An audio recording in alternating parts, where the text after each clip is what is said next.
Hello, and welcome to Fans Traumas, Robots with These Guys. There's nothing more attractive in your partner than having more toys than your children.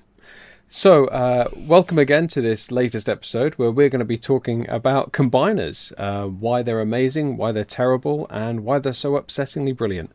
I'm Jay, your usual traumatized host, and with me today are Ralph. Say hello, Ralph. Hoi hoi. And Phil. Hey, Phil. Hello. Dan is here. I formed the right leg. And joining the gestalt is Matthew again. Hello, Matthew. Hi. Fantastic. Okay, so we're going to get on to combiners, but first of all, we're going to cover the news, stuff that's come up recently and what we think about it. So first up on the docket, and I can't believe we're even putting time into this, Age of the Primes Sentinel Prime Artifact toy has been revealed. It's a toy. What do you guys think? Is there a relevance to the word artifact within that very long name? Yes. Yeah, he comes with a dinner plate. He comes... Oh, is that... Oh, I've seen this. It comes with a frisbee, doesn't it? Yeah. A frisbee with holes in it you can put all the... Now, I saw this and I thought could be a fantastic marketing ploy, because if anybody's bought like 10 of them and oh shit, I haven't got the other gun, so you're going to buy the other one but it was so awful that I thought no one is going to do that, because that is, if it was a chair like the Power of the Primes chair or whatever it was called, I can't remember, it'd be, but yeah, I saw that and thought that is a really bad frisbee and that's not going to make anyone buy anything. And of course, and I'm going to say it again, and I said it 5 minutes ago, I'm not buying any Sentinel Prime that doesn't look like Dame Edna Reverie, and that's the thing. Absolutely. You should stand by your principles on that one. Absolutely. The artifact frisbee, it's symmetrical all the way around. It has the symbols of the primes on it, and it has a little hole or a peg or a clip for putting the prime's weapon, tool, artifact on it. But none of them are in the same place. All the holes and the pegs and the clips are in a different place. So some of them are through the name that is on the wheel, some of them are through the symbol that is on the wheel, and some of them have left it nice and clear so you can see the whole thing. Has it got any kind of like stand or no? Sentinel Prime is the stand. Oh, it carries it? Yes. My assumption is that it kind of fits onto his, because he's got like an actual shield, hasn't he? No, that is the shield. Oh, I see. So his actual shield is like the middle of it. Oh, it comes out. Oh, I see. Yeah. Oh, okay. Yeah. Because the shield on him would be massive, which I think at first glance it does make you think, oh, he must be a big guy. You're going to have this massive argument with like, oh, guys, yeah, I've got all of... I hate the word guys. I've got all your guns on my shield, and one of them's going to go, can I have my gun? No, because then there would be a hole on my shield. Mm-hmm. You can't have your gun, and they're all just going to get slaughtered because he's got all their guns on his shield and won't let them play. To be fair, that does sound in character. It's a very Sentinel Prime move. Is it? Does, yeah. Oh, okay, I've not seen that. Okay. A bunch of quintessons coming through the roof and munch everybody. Yeah. But I do agree, I don't like the misplacement of the holes, because it's not even like, when you put all the weapons on it, there's no symmetry anyway. No. Yeah. So I don't feel like you'd have lost anything for the holes to be integrated a bit clearer. The most upsetting one to me is Alpha Trion, because not only is it through his kind of icon, but it's off-center. Yep. And I hate it. It's so weirdly upsetting. It's not even weird. It's not even weird. I really like the figure. Yeah, likewise. I really like the figure. I do. I like the design. It's a nice reuse of the Tarn mould. And I experimented with this, and I actually managed to fold my Tarn up in a very similar way to how the alt mode folds up. Obviously, there's a bit of retooling going on there. So it's an interesting reuse of it. But I just keep coming back to the artifact disc. It's like it's the table in that Lord of the Rings. You know, you have my hammer and my gun and my book. Thanks, Alpha. Well, yeah. I'd like it back, please. Yeah. It is going to make people want to buy some of the figures that they've missed, but that's going to be very, very difficult for people. That is the plan. Mm-hmm. I So think Hasbro for aren't me, going to make the money unless they re-release everything. If the plan was, let's do this thing that everything goes into and I'm using I'm using exclamation marks here because it's not true. And it looked cool and it had everything on it. Then that plan needed to be started a lot earlier, so things actually looked sensible, and it needed to include something that actually looked cool when you put everything in it, rather than a frisbee from Poundland. I think it's a very late thought. They've gone, hang on, let's do this. Actually, I would suspect they probably do re-release everything, but yeah, yeah, I can sort of see the marketing angle, but it's been done. It's a really Friday afternoon job. Yes, Totally. yeah, I can agree. absolutely believe that it's a bit of an afterthought, but also he's not like technically one of the 13, so it's okay to kind of. No, he's just the guy that stole all their weapons. See, for me, he is going to be my 13th. Yeah, I don't want an Optimus Prime in there. I don't want to pay money out for another Titan. And I really like the idea of, oh yeah, the 13th Prime in and of itself is just a scam that Sentinel made up. So Is it wrong that I'm still holding my breath for a Zeta? I mean, no, we can At some hope. point, I would like. Always. I want to hope. I want a Zeta Prime in there. Mm-hmm. He was in Transformers 1. He was his own character, and he looked cool and tall and purple. Okay. he kind of took Primer's place, didn't he? I think he had the Star Saber instead of Primer in that one. Yeah, they say that he's the no. Prima has the Star Saber, but Zeta has the Matrix of Leadership. So it's Zeta's cog that goes to Orion in the film, and then he gets Zeta's axe. So I would still very much at some point like a Zeta Prime to be released, and he will be one of my 13. Is this Sentinel Prime exciting anybody? He turns into Professor X's wheelchair. He turns into a Thunderbirds vehicle. He turns in, yeah. He absolutely turns into a Thunderbirds vehicle. I Or like it. foot. I'm excited for this. Yeah, Yeah, definitely. I'm excited. I really like him. Yeah, or a Zamboni, the thing they clean ice rinks with between games, you know. Zambonitron. Yeah, I'm not impressed, but I'm glad that you guys like it. I'm glad that you guys are excited for it. I don't actually have him on. I don't have him on pre-order yet, so it can't be that exciting. Yeah, but you did put the word "yet" at the end of that sentence. Yet. I mean, I've got to leave some room. I'm not going to chew off one of my own toes out of boredom. Yet. Yet. There's always extenuating circumstances. On the other thing that's popped up and has been properly revealed on a stream, and everyone, this has been properly divisive. There's always one toy that divides everybody. The Unicron Soldier or Herald or whatever it's called, the remold of Megatronus. What the hell is this? I have to say, I came into this biased anyway, because the original, the unicorn that turns into that pointy car with horns, I think is one of the worst things that has been created. So for this to take any design nods from that, this was on a dead one with me to start with. So apologies, because I don't actually think the robot looks dreadful. It's a weird scenario.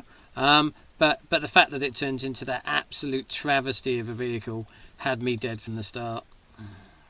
But it also doesn't quite manage to be that, the new one, does it? It's not. I looked at the photographs and I was like, when they had the leaks, and I was like, oh, well, I can't wait to see it finished with the chest filled in and this sorted out. And then they presented it on the stream and I was like, oh, that was finished. Is it an army builder? Is it part of an army, the soldier? I mean, there's no way. I mean, you got to have pockets much deeper than your brain is willing to stop you from spending, because you can't army build Phil, leader class. Yeah. It's leader Phil, class. Leader. I No will way. I will No way remind you, anyone is Phil. army building that. I will remind you, Phil, there are people out there who army build Diaclone. Someone will army build this. Oh, yeah. Yeah, but I mean, I don't they're think many minority. people will buy it otherwise, but there'll be No. one guy who'll be thrilled because he'll have a bunch of cheap ones to take No, his pick exactly. Like, I can see him as being if you have him as a herald, I can see him as being the lead kind of, he's kind of like the head of the cult.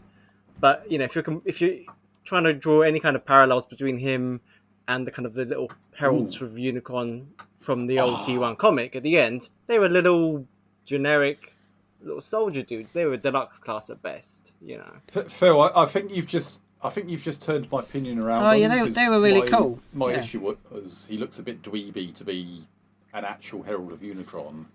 But if he's just some random Transformer who's obsessed with Unicron and just has stuck horns on to make himself look like him, I think I could make that work. Okay, so you're gonna sign yourself up for 10 of those. Yeah, yeah. He's a random transformer that had expensive cosmetic surgery to look like Unicron. Yes. Okay, that's a story I hadn't expected, to be honest. He's going to be unbotched the week after next, regretting it all. Can you please remove the Along horns? with a headmaster. Dan, you weren't on board until you realised he was a Unicron LARPer. Yes.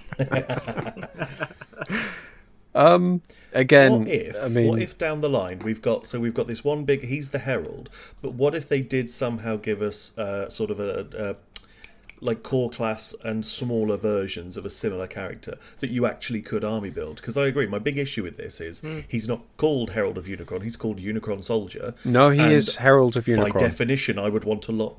Haven't I seen him called Unicron They flipped Soldier? it now. That's They my flipped bad. it. Sorry, no. Sorry. Okay. He is on the packaging's been shown. He is Herald of Unicron. They've Okay, upgraded that's him. better. But I would want like an army of them in some way. Army building in Transformers is a horribly expensive thing anyway. But if there was sort of a pack of like 3 core class that were the same kind of idea, that could work for me. But on his own, again, it's that kind of, if you're going to have a Unicron of some kind, have a Unicron. Don't have this little. This is Diet Unicron from Wish. I don't know why, but I'm getting a vision that as the Herald of Unicron, you know, he flies down to a planet, stands there and goes, "Oh, Unicron is coming," and everybody on the planet goes, "We fucking know it's there. It's a planet. You can see it from miles away." And he's just like, "Oh, I fucking hate my job." You know, just like. Even in the promo pictures for this, when they've got 3 of them, like they know what this is for, but this is an untenable way to do this. Yeah, Yeah. some people will go for it because what they're looking for. I know, That's and what they're Hasbro will looking for. consider that a success, and we're Yeah. having to go, no, that was Rich Jerry, who is an outlier and shouldn't have been counted. Is anybody going to be getting a Herald of Unicron before we move on? Oh, No. maybe on discount. No, Yeah, definitely. Yeah. So be a heavy discount. yes. So shit toys. Vector Prime has got a recolor, and the photos are not doing it any favors at all. I would have said more caramel, but somebody's gone with something. Yeah. Yeah. Diarrhea Prime. Yeah. Let's not on Is this it list. worth No. doing a Make-A-Wish I never request liked to this colour Elon Musk scheme to get a on couple? the old one, and I guessed it was going to be coming when they said, I'm we're doing dying a of, you know. Vector Prime in Age of the Primes. Yeah. It's not any better here. Is there an actual canon reason for this colour scheme? God, I don't know. He rusted over the eons or something. Didn't make it to the toilet on time, Vector Prime. It was in one of those portaloos at a festival and it got pushed over. That's His Turdis. Much like the Running Man, there was never any point remaking it because the original was perfect. So I will keep my original Vector Prime, and end of that's there you go. Didn't need to be redone the first time. they've done so much recoloring and so much rethinking of it, which is fine, but they've still got the leftover hinges from G-Axis, still got the leftover pipes on the legs and all those sort of bits that they're just going, yeah, that'll do. And that's the thing at the moment. This year seems to be the year of that'll do. The trouble is that people will buy it. It will go out there, and it will be gone. They will, because the old Vector Prime isn't there, and people need a sword to put on the wheel. Yes, yeah. It's sad that the picture on the box art looks gold, because that would at least be kind of cool. Well, But he is just a big, like, smelly boy, and I'm angry that actually I want the sword, because this is exactly what happened with Nemesis Prime. Oh, no. I didn't much care for the figure of Nemesis, but I wanted the sword, and yeah, I'm going to put that sword in the hand of the properly coloured Vector. The Frisbee has got you. Yeah. The Frisbee's got me. I mean, Matt, Toy Hacks will be doing a version of their upgrade kit in those colours, so you could always just get that. So I can get a better sword for the sword. In fact, I think they sell the sword on its own. Oh, that'd be alright then. Apparently, Hasbro are experimenting with their new gold flake plastic. So, Oh boy! yeah, This could either go brilliantly or terribly, and we could get a horrible sense of deja vu about this. Judging by their experiments with the new kind of rubber style tires, I think that's going to go about the same way. Yes. Oh my God. Have any of you guys got Sandstorm or Beachcomber? Because he is eating himself and other Transformers around him, apparently. The tires on Beachcomber disintegrate and take other toys with them. Apparently, Lego tires fit the Legacy Beachcomber. So you can buy a set of Lego tires and replace them, but they don't look as good. Yeah. I don't know about that. I think it's terrible. Some of you guys might be too young to remember this, but in the 80s there was a very short-lived series called Gem and the Holograms. And I don't remember much about it, except it was apparently truly outrageous. So SDCC exclusive, they are doing a Gem and the Holograms coloured blaster. Yes, I want this so bad. Yeah, I don't understand why, but so do I. I have to say, it would look better if it didn't have the big star on its chest. For some reason, the star on the chest irks me. That's the one thing that actually is from Gem on Blaster. is the star. Awful. Yeah. It's just... but no, I'm an absolute no on that one. They've changed the head though, haven't they? But it... Yes. It is a singy, happy blaster head, yeah. But it does have a transforming guitar/keytar. It Come on, does. Ralph, who could resist that? But then so did it was the first first range of BotBots, wasn't it? Yes. Yeah. So there you go. Save yourself £80. Buy that instead. Actually, Just so you know, my knockoff RC MP at work, which is on my desk, has had that keytar since it came out. So she has been playing that keytar for at least 3 years. So sorry, Guns N' Roses, I don't care about your 40 years. She hasn't put that thing down in 3 years. Okay, that's devotion. So there you go, save yourself £8. Get a knockoff RC and a keytar from BotBot Series 1. it sounds like you've made a custom Cybertronic spree. It is. I mean, Squirrel Girl is behind me with a guitar as well. Guitars, you can get guitars from... Actually, what are those awful dolls called? There's some dolls that come with really cool guitars, and you just buy the guitars or whatever. Okay. Guitars aren't difficult. So Most importantly, though, this blaster can be added to the list of Transformers who come in Pride colours. yes. So we've got Spinister for Bi Pride, and we've got this blaster. If you squint, he's more or less trans Pride colours. Yeah, I mean, I'm looking at the picture now, and this blaster is wearing the Gem earrings. It's got the Gem look going on, so this could easily be a trans... It's not a cis former, it's... Thank you. It's looking awesome. That's copyright to whoever said that. Erica. Yep. Erica. I can't do names. We're going to keep using it, though, because it's an awesome line. Yes. I like really it. is. I don't know why I like it, but what I hate is that they've done nothing about the hands to make it compatible with the guitar/keytar. Even the promotional photographs I'm looking at going, they have futzed with something there to make it look like it's holding the guitar, but it's not at all holding the guitar. Yeah. Do you know, Basira Prime holds his guitar really well. There's like a little ridge at the back that you can get the thumb around. Oh, nice. That's Yeah. well thought out guitar holding there. Yeah. But this ain't it. No. And do you know what the stupid thing is? I am 90% sure Gem had a van. Like, we could have used Frequency or Code Red from Strange to Things crossover and could have got a thing from Gem. But that's getting used for the Mystery Machine. Of course it is, yeah. But also the added bonus for Gem Holograms Blaster is we are revisiting a... No, don't say the words. Oh, I Please want to use say the words. initials. No. You can't. Don't say- I swear that would just instantly cancel our podcast.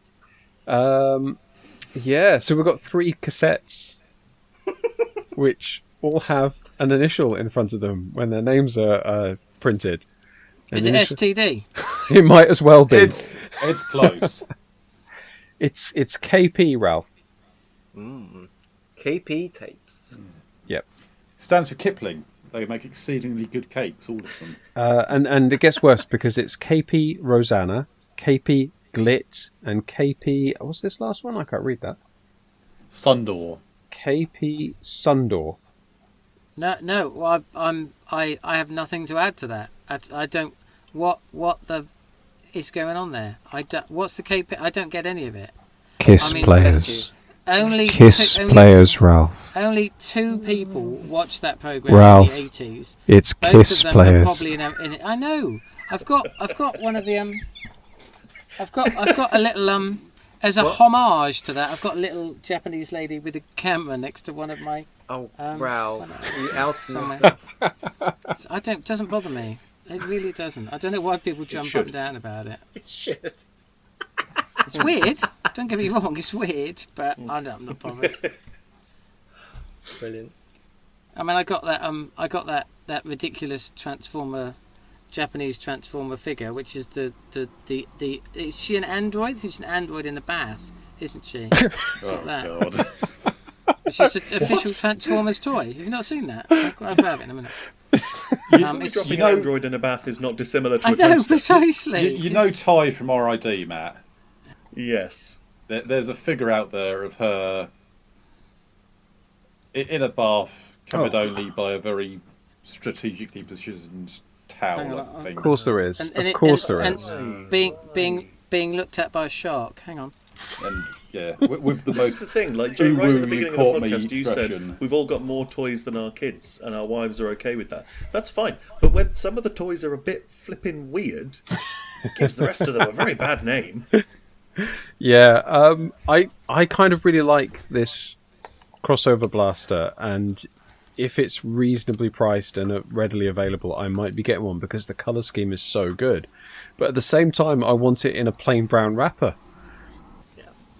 I do like the idea of getting a glit, because there's the old. They're quite difficult to find. Hey, no.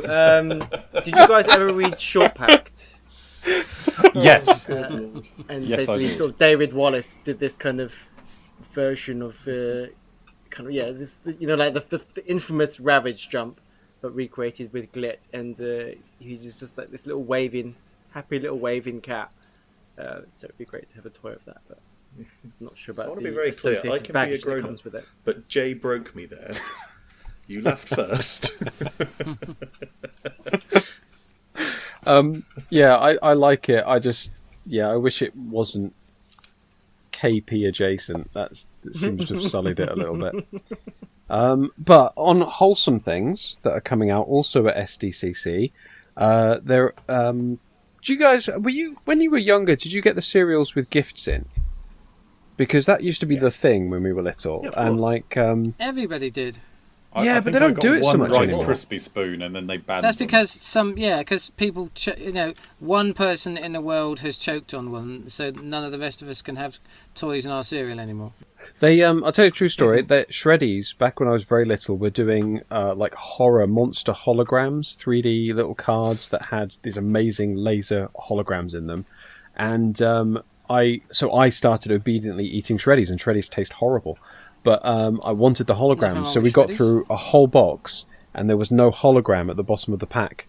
So my mum wrote to Nestle or Kellogg's, whoever it is, and expressed her displeasure that my son has eaten a whole box of Shreddies and there was no hologram. And a week later, an envelope stuffed full of like 20 monster holograms appeared, like as with a letter of apology saying, "We're so sorry it wasn't in there." And I was like, why did I have to eat the whole cereal to get this then? Because otherwise you'd have been committing fraud. Yes, and that is very important when you're 7. And fraud against cereal manufacturers is much worse than fraud against like banks. Well, I'm happy to say that I earned it. I earned those holograms. I don't know where they went. They're long gone. What a hero! But I mention it because we've got a prize in cereal coming for SDCC, and I love it. Have you seen this packaging, guys? It is really cool. It's so cute. The packaging's awesome, yeah. Yeah, because apparently there was going to be a Transformers cereal, and it was going to be fluorescent pink and everything. So the box has like a bag, like a cereal bag. When you pull it out, the Transformers are inside, and they've redone the head for that G1 style Legacy Prime, the deluxe. They've done like a Toon style head for him, and they've given him a little friend. They've given him his trailer, and they've given him a little stubby Jazz, and it's adorable. Do you know what? Is that so? That's just a retool of the G1 Prime. I watched this. Not the Smaller, isn't G1 it? Prime, but the remake one. Yeah. I watched Okay. this SDCC stream, or the stream it got announced. I was so disappointed that it wasn't actual cereal. Yeah. It's like, oh god, it's just a fucking toy. What? Can you imagine if it was cereal, but at the bottom of it was a deluxe Optimus Prime with the trailer? Like the cereal would be like 80 quid or something. Wouldn't it? Yeah, I like that this is the opposite of your childhood problem, Jay. yeah. There's no There's cereal. no at all, it's cereal with just my the toy. Yeah, I'll write to Hasbro and complain. I'll get delivered several boxes of Shreddies probably. I really like it. The Jazz is weird, but I really like it. It is an odd include, like to have this whole cool little setup, and then just like dwarfism jazz is a fascinating thing to throw in there. But it looks cool. I think it goes with that kind of G1 looking Prime. Sort of, there's almost a sort of a chibi effect. I have to say though that trailer is not exactly robots in disguise. No. I mean, at least it doesn't have his name on it this time. Just the overall brand. Yeah. It doesn't say robots in disguise, but it does say more than meets the eye. He's good. I like it. I might be in for this if I can find it. It's not. Yeah. I'm not sure if I want to do another G1 collection in this scale though. Like, is this the precursor to another line of G1 again? Do you really need another Optimus Prime in your collection? That's the question. That is a dangerous thing to ask any of us. Yeah. I mean, do you, This Phil? whole thing falls apart real fast. Well, this is it. It's weird because because it's got the body of the toy version, but then it's got a Toon head, and it's just I don't know. There's something off. That's just kind of like Look, I can't get my brain to Phil, accept. we have to have Optimus Prime in every possible combination and variation there is. Otherwise, Hasbro will fall apart. I mean, it's all right. I don't want to start another G1 collection, even if it's a slightly little bit smaller. I would have I thought dunno. if they were going to make a whole collection, they'd have made a better attempt at Jazz. I think this is just a one-off. And for me, I actually think this is quite fun, but I think the money's going to put it off. The only reason that Jazz looks like Jazz looks is because and don't shout at me, it's because they've scaled him to go in that trailer. Yeah. I don't think there's any reason that he looks the way he does other than that. I certainly wouldn't see it as a precursor to anything else. I think they've just made him fat because that's the way that it works for him to be in the trailer. I like that they're calling out anyone who collects the boxes and keeps all the boxes for their Transformers by saying, cut this one out, and it turns into something. Yeah, I mean, yeah, Ralph's right. It's not going to be cheap, and it may not be worth the money that it actually goes for. The roller is spring-loaded again. They've found a way to put that back in, so he pings off the ramp like he used to 40 years ago. Isn't it weird how we sort of get really like, oh yeah, that looks really cool, and then we're like, yeah, but And it only takes one thing between those two things. Like, I quite like the Optimus. I quite like the trailer. I don't need fat Jazz. So it's just what, and also the price is going to put me off. It's just one thing that flicks you between yay and no. Yeah, absolutely. That is something that I kind of wanted to talk about in the news as well. We have had feedback saying, you shouldn't really talk about how much things cost you personally because not everybody can afford the prices that you can, and that's right. We are actually, some of us are in a very privileged position where we get to pre-order, we get to spend money at TFN and things like that. But they're making it harder, and it's getting worse. And like not long ago, deluxes were like 15 quid, not like within recent memory. And since COVID, the prices have shot up incredibly. And I think the quality is reduced as well. So they've announced like the next wave of Age of the Primes. And even the retailers who always open cheap have had to add on a few quid to their regular cheap prices. And honestly, it's made me think more than twice about what I buy and what goes on there.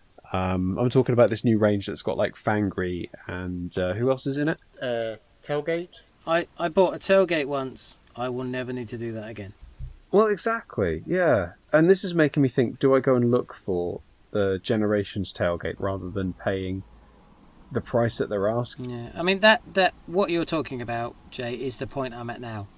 I've got a version of everything, and it takes something incredibly special for me. I mean, Kranix, for instance, I've got on order, which seems to be, which because he's different and he goes with the pit, which is how I choose to, display some stuff. But it needs to be, it really needs to be something very, very different. But then at the same time, if you think about it, what about that fan that only started last year and they've not got tailgate and they've not got sideways, whatever his name is, and they've not got all these things that the rest of us have had 4 versions of over the last 10 years. So I get it, but I think there does come a point where you said it yourself, look at something twice and go, am I going to get that? I don't know how you guys are feeling about like this latest wave. I mean, I know that some of us have already been looking at other lines and other sort of ways to spend our money. The metal card bots have reared their heads this year properly.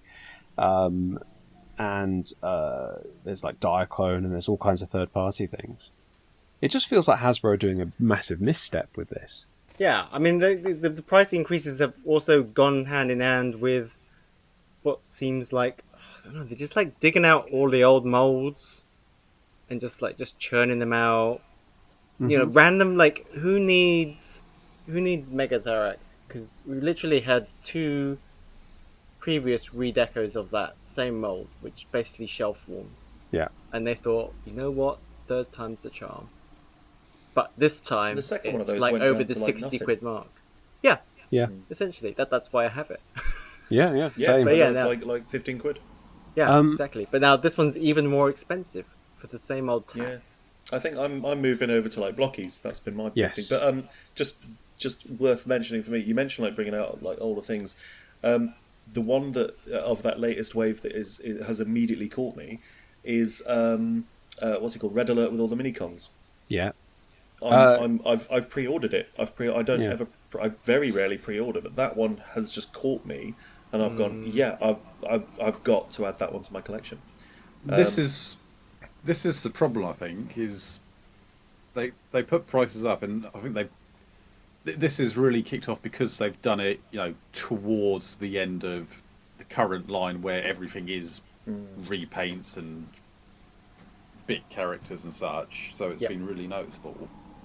But next year they'll come out with I don't know, Overload or something that I care about, and I'll probably be right back in there because I'll get excited for it. Yeah, which is fine. You're gonna have to collect what you want to collect, I guess. But it does, like Jay says, it gives you pause. Like previously I might have had looked over that whole wave and I go, oh, brilliant, I'm in for like half of that. But no, I've only pre-ordered 3 things: Swindle because I can't have an incomplete Bruticus, Tailgate because I am very close to completing my sort of G1 bot lot, and Fangry because again I want to complete those kind of 3 sets of characters. I've got the other 2 that go with him, and he was part of that 5-pack. One of those 5-packs that didn't go on mass discount, but actually just disappeared into the ether and was never seen after 5 seconds of pre-orders. So it definitely makes it. me less inclined to just pop into Smith's and pick up a random bot.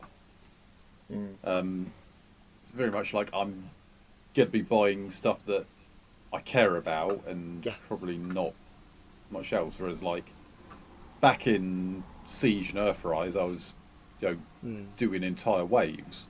Yeah. Maybe this is the healthier way to be honest. Actually going for stuff that really thinking about what do I actually want, what am I going to appreciate on my shelves, and just going for that. It's got me considering shifting on a lot. So I've got the Thrilling 30 Springer that I know is widely regarded as the best Springer. It's amazing. But at the minute, he's kind of, I don't know where to put him on the shelves and who to put him with. So if I whittle down to having just sort of an Armada shelf, which is what I seem to be doing, and maybe one or two other lines, like I've got the Gamer Edition ones as well. I love them. I like that Springer figure, but if he doesn't go with anyone, he's going to go. And he was a random pickup. And I think that's what we're losing. We're losing out on, like you say, going into Smith's and going, oh, do you know what? I'm not overly attached to this character, but I don't have one of them. He's it's not going to hit my sort of bottom line at the month. Why not? We'll pick him up, we'll add him to the collection, and you could do that kind of randomly, and it was great. And that would build up huge collections, and you'd wind up caring about some of them. So I'm starting to lose out on the ones that aren't as near and dear to me. Beachcomber that we mentioned earlier, I think I'm going to shift him on. And when he came out, I was so enamoured. He's such a neat little guy. And I liked him in the size that he was. But I'm looking at him now and I'm thinking, I don't know where to put you, so I might just get you gone. And Ralph, you're absolutely right. Like a kid, and I say kid, like, the average age at the last TF Nation, like the most common age was 21. So a kid coming into this who hasn't had that opportunity, who wasn't collecting 10 years ago, now has to pay double the price for like a deluxe size robot that we were during the time of like Power of the Primes or Titan's Return and that sort of thing. And they're just going to lose people, and they're not going to get the numbers that they used to get for these things that the people are starting out on. And they are really good looking toys, and they are really interesting, but like you're just going, no, I'm not going to collect to the level I was collecting before. I'm not going to purchase to the level I was collecting before. I'm going to reevaluate and do something different with my money. And I know that some of you guys already reached that, but like I totally had a sea change this week when those numbers were announced, and I was like, well, I was going to order more, but I'll just get those two, like you say, to complete Bruticus and Fangry to complete that shelf, and everything else can just wait. They look great, but no thanks. Yeah. It doesn't feel good as well when you think, well, they've upped the price, but I've got to get those two. It really sours it. Yeah. So, you say, you can't have Bruticus without one leg, so you're sat there going, oh, I don't want to pay that, but I don't want to risk waiting to see if it drops in price. And then when it does drop in price, that'll be annoying again. Yeah, totally. So yeah, I mean, I'm not to the out world of of FOMO. Yeah, I'm not out of the hobby. The FOMO will kick in, and I will come back to it.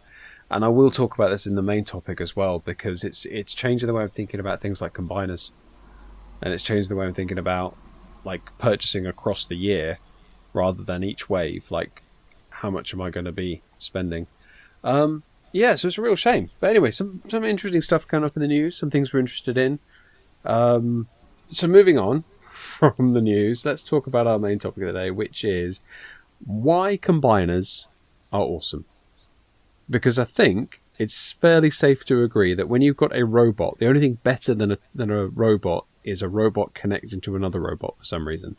Like it seems almost logical. You have a robot, you have to connect it to another robot, and it happens, and it makes it special. It makes it interesting. In your view, guys, why are combiners awesome? It's weird because I have so many combiners.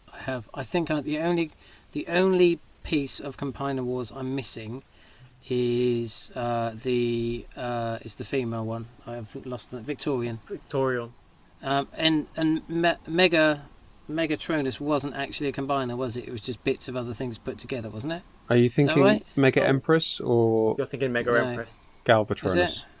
That's the Galvatronus. Mega Empress. Yeah. No, was that the redeco of Victorian, right? Yeah. But I mean, that's literally. I mean, Combiner Wars. But the question why is difficult because they're amazing and actually have. Combiner Wars has become my standard. I mean, we've spoken about scale before, but my scale is Combiner Wars. So, and yes, I get that it doesn't work at all. But actually, if you put a car from Combiner Wars next to something, that is basically. I mean, there's been really nice figures out since then that I haven't bought because they look stupid. In fact, most cars now are smaller than Combiner Wars cars. That's just happened, and it's the reason I don't buy many cars anymore. But there isn't. I mean, I'm not quite sure what the actual "oh my god, it's wonderful" thing is, other than they I mean, is it the fact that I really like Revenge of the Fallen and when nobody else does, and you know the Combiner scene with Devastator is absolutely amazing. And funny enough, I'm not a big Devastator fan. I even have the cheap movie one, the one where the bits don't combine into it and it don't do anything else apart from just stick on him, and I think he's amazing. Probably because it looks like the one in the film. But no, they are. I think it's the next logical step. Once you've got over the fact that Transformers transform, then where do you go from there? Exactly. Where I went from there is, oh my God, you can connect together, and that I think was maybe the thing. It was once you get over the fact they transform, which is incredible. Where do you go from there? And I went to Combiner Wars, and I literally, and briefly harking back, the last definable over the counter, real moment I remember was walking into Asda and buying the entirety of Bruticus at one time. I just picked all 5 bots up off the shelf and bought it, and I don't think that has happened since. Oh no, Menasor, not Bruticus. But it's crazy that you could do that once upon a time. Asda don't even sell Transformers anymore. No, not even close. Not even close. That would get in the way of the Lego. Yeah. It's interesting, isn't it? Because like you think about from a scientific perspective, the stress, the energy requirements of a giant robot, like the stress on the joints, the sheer like material the engineering you would need to make a robot walk, and then to say, right, this robot also has to carry 4 other robots, and somehow in fiction that makes it stronger as opposed to exponentially weaker and struggling to like even move and that sort of thing. It's such an interesting concept. Because guts and fighting spirit, Jay. Yes, yeah. But I'm fairly sure that we can have all the fighting spirit we want. But if I went into battle with like you on my shoulders and then swinging Phil and Ralph from each arm, we wouldn't get very far. You know, the last time we tried that, it was fine. I've obviously blocked that from my memory because it wasn't fine. I imagine there was concussion involved. It's such a weird idea that like if you wear your colleague as a coat or as a glove or as a shoe, you somehow gain an ability from doing that. But it's also brilliant. And a letter from HR. You're gaining their powers as well. Like they don't just sort of like hang limp off your back, like dead weight. They're infusing you with their spark as well. What's more destructive? 2 guys punching you at once, or 1 guy who is the size of 2 guys punching you at once? Yeah. Exactly. Punching you with one of his legs. It's kicking me with his feet. It doesn't make sense as a scientific concept, but as a piece of fiction and media, it's brilliant. And it goes way back. Absolutely doesn't need to make sense. No. What? Sorry, who are you and what have you done with Matthew? What was that sentence? It doesn't have to make sense. It's the very basic kind of like, I think Ralph's right. It's an evolution. It's the next step.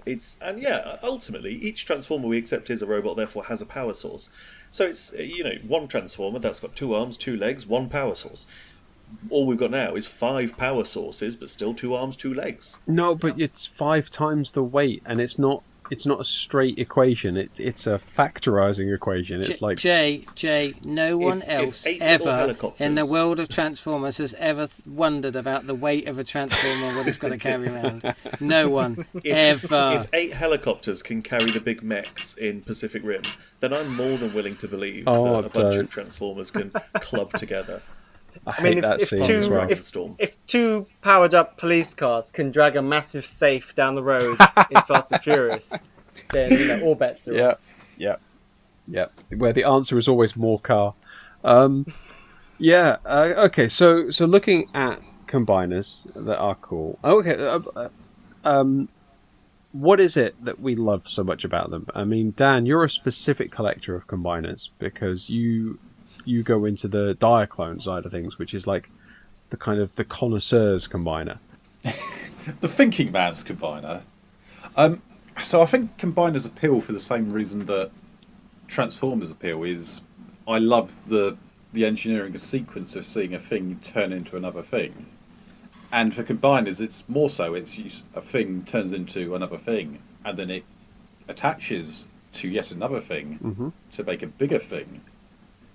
And it's just saying like all the, particularly it's like all the kind of different combination sequences you see in like things like Power Rangers and various Super Robot anime, where they just go into loving detail and have these bits crashing into each other, and it's violently flipping out. It's almost like mech porn, just like watching like all the different assets kind of slot in and all the panels go aside. And Instead of like ASMR videos, I just go and watch combination sequences over and over again.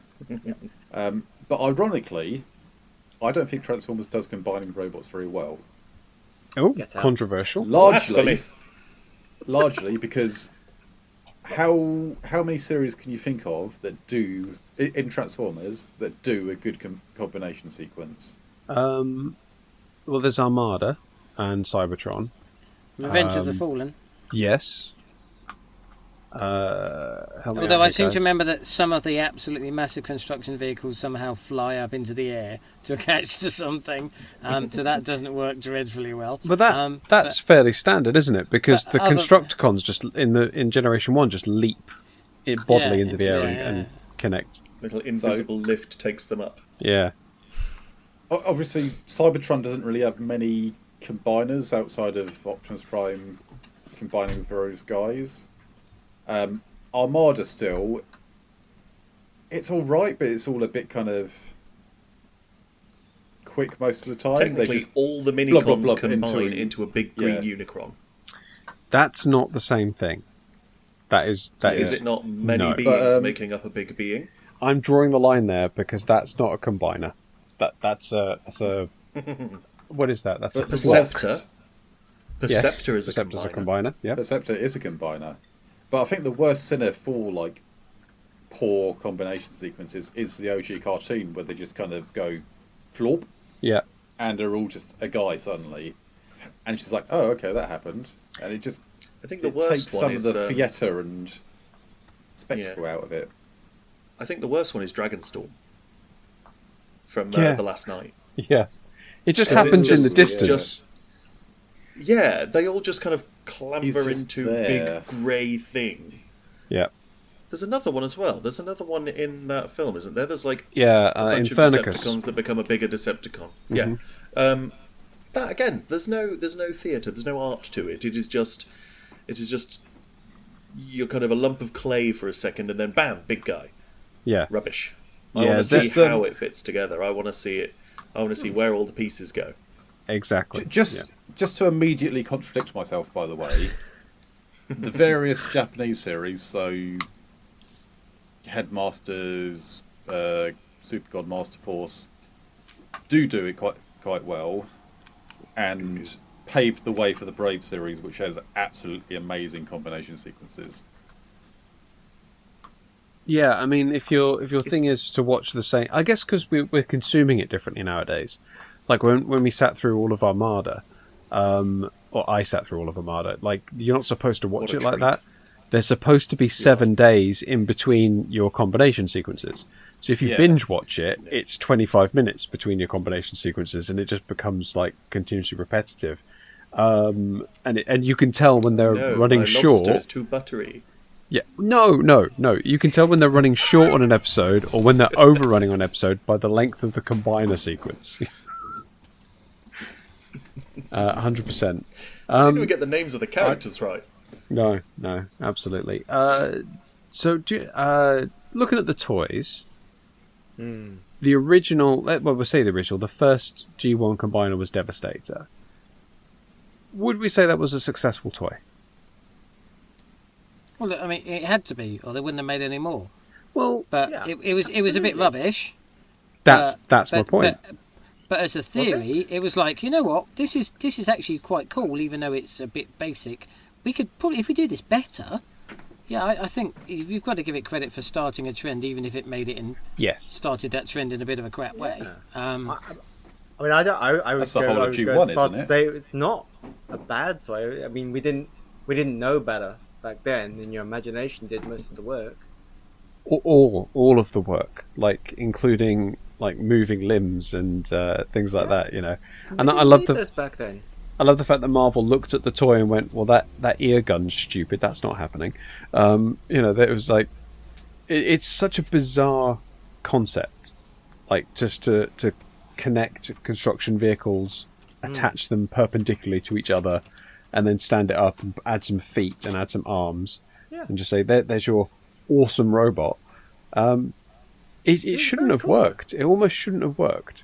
Hmm. But is it cool?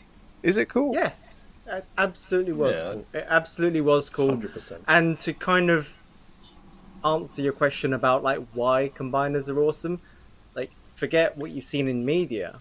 When you're a kid and you're assembling these things together, that's what you're imagining. You could imagine all the pistons connected, and it's kind of like we can touch on this on the various combiners as we go through, but like when the engineering is done well, and you kind of you're twisting these individual bots into like the various torso pieces, and then they slot together. That's cool. That's outstanding. And then you step back and you've got this amazing new figure. And yeah, he's only like the original ones that are like that big. But I think it plays on in two your head, major concepts. It's like two major concepts for when you're a kid, which is one is more and the other is bigger. And I remember as a kid like getting what they called Micro Machines, like the Micro Machines playsets. And every Micro Machines playset came with a little strip of plastic that had holes at either end, so that you could connect it to every other Micro Machines playset. yes. So the more of them you had, the more of it you had. You had one. It went from being lots of individual toys to being one massive playset, and that's amazing. And the second one is basically bigger is better. As a kid, if you've got the biggest robot, that's the coolest thing. So those two things really come together in an amazing way. And you've got like I remember the first when I kind of got into collecting Transformers as an adult, it started with Combiner Wars, and the second figure I bought, the first was Optimus. Second figure I bought was Silverbolt, because he's one of my favourite characters. And I remember spending tip money and periodically going and checking at my local toy shop to get the 4 limbs over a couple of weeks. And completing that and having a couple of figures by this point, one big guy on the shelf was amazing. Was just such a cool thing. And the idea that I built that up over a bit of time. So it's more and it's bigger. And little kid brain so latches onto those two concepts. It's the same way that every Lego set builds on the Lego you have. Every Hornby set you can add more to. It's a hell of a selling point. Yeah. Yeah, I mean, to be honest, I'm mostly playing devil's advocate because yes, combiners are cool and combining robots is cool for some reason. I just want to know why. It just is. And I think you've nailed it with the more and bigger is absolutely right. Maybe it is a time and a place sort of thing. I'm sure, I don't actually have any complete G1 combiners anymore. When I was growing up, the most I had was 4 out of the 5 Combaticons. I we don't never- think a single kid in the 80s ever completed a combiner. There were some. Bloody Jerry. Jerry as a child probably Rich had Jerry. one. Rich Jerry. Was always We did have... we did actually... No, saying that, we did have the Seacons, but I think that was more my brother was collecting those. Randomly, just the Seacons. But myself, yeah, that was the most actual combiner I had. Bloody Blastoff just completely evaded me as a kid. But yeah, I think there's a lot of nostalgia kind of doing a bit of the lift in there, or being in the mindset of the kid when you had it at the time. So going back and looking at them now, and unless you have that attachment, you think, this is a little bit simple. This doesn't really do much. It's not very dynamic.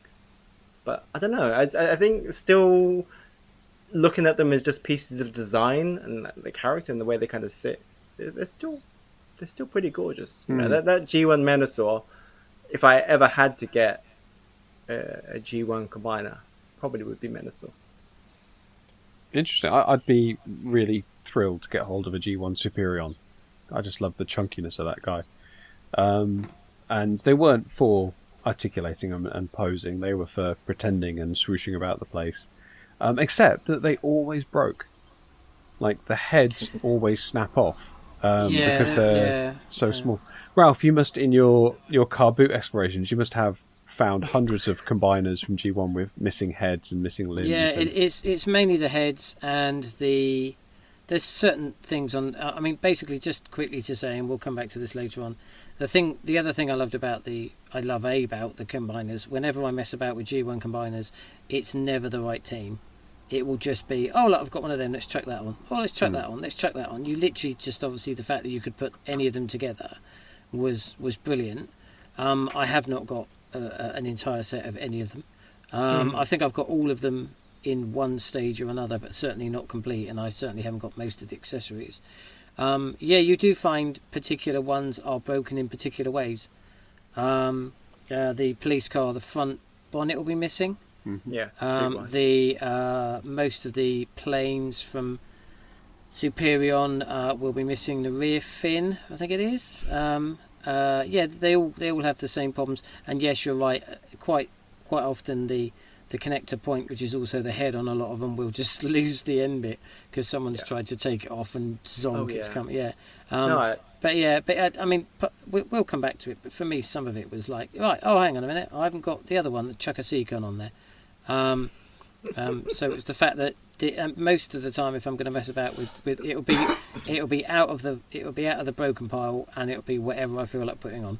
Yeah, that was the I'm play much pattern. less attached to the idea that like you do swap them around, because for me, and I'm sorry to do this again, Superion I love because the scale works.